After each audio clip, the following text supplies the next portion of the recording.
নমস্কার বন্ধুরা, আজ আমি ভিডিওতে বলবো মে মাসের 3 ও 4 এই দুদিনের কুম্ভ রাশির দৈনিক রাশিফল সম্পর্কে। এই দুটো দিন কুম্ভ রাশির লোকেদের কেমন যাবে, এই দুদিনে গ্রহ নক্ষত্রের স্থিতি কিরূপ থাকবে, কি যোগ নির্মাণ হবে এবং কি প্রভাব পড়বে দৈনন্দিন জীবনের উপর, সে কথা বলবো। এছাড়া বলবে এই দুদিনের স্বাস্থ্য, আর্থিক স্থিতি, পারিবারিক জীবন, দাম্পত্য জীবন, কেরিয়ার, চাকরি ও ব্যবসা এই সমস্ত কিছুর উপর কি প্রভাব পড়বে। তাই রাশি যদি কুম্ভ হয়ে থাকে তাহলে অবশ্যই ভিডিওটি শেষ পর্যন্ত দেখুন। তবে প্রথমে বলবো এই দুদিনে গ্রহ নক্ষত্রের স্থিতি কিরূপ থাকবে। 3রা মে শুক্রবার কৃষ্ণপক্ষের দশমী তিথি, শতভিষা নক্ষত্র থাকবে, ব্রহ্ম নামক যোগ থাকবে, চন্দ্রমা লগ্নভাবে অর্থাৎ আপনাদের রাশিতেই থাকবে, শনিদেবের সঙ্গে তার দ্যুতিটিও থাকবে, সূর্য মেষ রাশি ভার্নি নক্ষত্রে থাকবে, রাহুকাল শুরু হবে সকাল 10টা বেজে 38 মিনিট থেকে, শেষ হবে দুপুর 12টা বেজে 18 মিনিটে।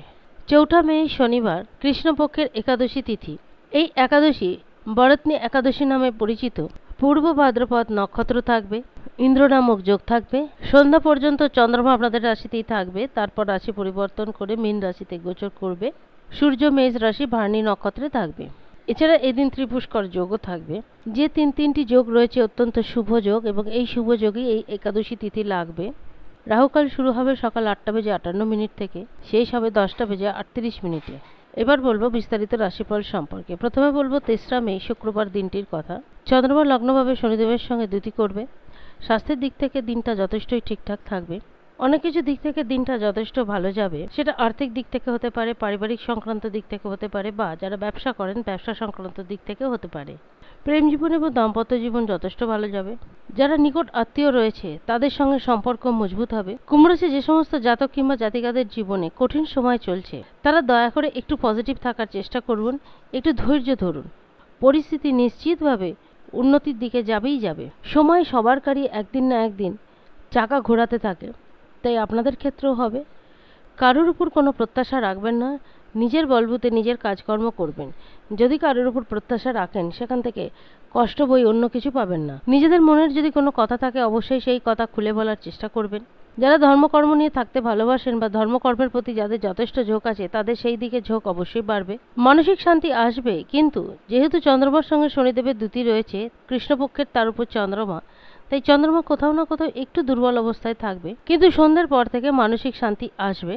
যারা বন্ধু বান্ধব নিয়ে থাকতে ভালোবাসেন অবসর টাইমে বিশেষ করে বন্ধু বান্ধবের সঙ্গে কাটিয়ে থাকবেন। যারা ডিজাইনিং লাইনে রয়েছেন বা সেই লাইনে চাকরিরত, তাদের কিন্তু সময়টা খুব ভালো যাবে। তারা আরও বেশি উন্নতি করতে পারবেন নিজেদের কাজকর্ম নিয়ে। কিংবা যারা ফ্যাশন ডিজাইনার বা আর্কিটেক্ট লাইনে রয়েছেন তাদেরও সময়টা খুব ভালো যাবে। এবার বলবো শনিবার দিনটা কেমন যাবে। এই দিন একাদশী তিথি। স্বাস্থ্য মোটামুটি ঠিকঠাক থাকবে। যদি পারিবারিক জীবন বা দাম্পত্য জীবনের কথা বলি কিংবা প্রেম জীবনের কথা, দাম্পত্য জীবন অত্যন্ত সুখকর হবে। জীবনসঙ্গীর দিক থেকে সব রকমের সহযোগিতা পেয়ে থাকবেন, পাশাপাশি প্রেম জীবনও। যে 3টি যোগ রয়েছে সেই যোগ অত্যন্ত শুভ। একাদশী ব্রত নিয়ে আলাদা করে কিছু বলবো না, মোটামুটি সবাই জেনে গেছেন। এই ব্রত যারা পালন করেন তারা ভগবান বিষ্ণু মা লক্ষ্মীর বিশেষ আরাধনা করে থাকেন। যারা ব্রত পালন করেন না তারাও আরাধনা করে থাকেন, কারণ একাদশী তিথিতে ভগবান বিষ্ণুকে আরাধনা করা হয় যাতে করে তার আশীর্বাদ প্রাপ্ত হয় এবং ভাগ্যের উদয় হয়। চন্দ্রমা সন্ধ্যা পর্যন্ত লগ্নভাবেই থাকবে, তারপর রাশি পরিবর্তন করে দ্বিতীয়ভাবে তথা মীন রাশিতে যাবে। যে কাজ হাতে নেবেন সেই কাজ অবশ্যই সময়ের মধ্যে শেষ করার চেষ্টা করবেন। কখনো সেই কাজ আগামী দিনে করবেন বলে ফেলে রাখবেন না। যারা নিষ্ঠাবান নিজেদের কাজকর্মের প্রতি, যারা আগেও নিষ্ঠার সঙ্গে কাজকর্ম করেছেন, তারা অবশ্যই সেই দিক থেকে বড় কোনো সফলতা পেতে পারেন। ব্যবসা কিংবা কর্মক্ষেত্রে যদি কোনো রকম কোনো নেগেটিভ পরিস্থিতি তৈরি হয় তাহলে নিজেদের বুদ্ধিমত্তার সাহায্যে অবশ্যই সেই পরিস্থিতির মোকাবিলা করবেন। দয়া করে কোনো তৃতীয় ব্যক্তিকে সেখানে নাক গলাতে দেবেন না। তবে নিজেদের ধৈর্য এবং নিজেদের ক্রোধকে একদম সাইডে রেখে তবেই পরিস্থিতির মোকাবিলা করবেন। কুম্ভ রাশির জাতকেরা যদি পরিশ্রমের সাথে কাজ করে থাকেন তাহলে সফলতা সেদিক থেকে পাবেনই পাবেন। এই দিন কাউকে বড় কোনো অর্থ ধার হিসেবে দেবেন না। ছোটোখাটো হলেও দিতে পারেন, কিন্তু বড় অর্থ ধার দেবেন না, সাবধানে থাকবেন।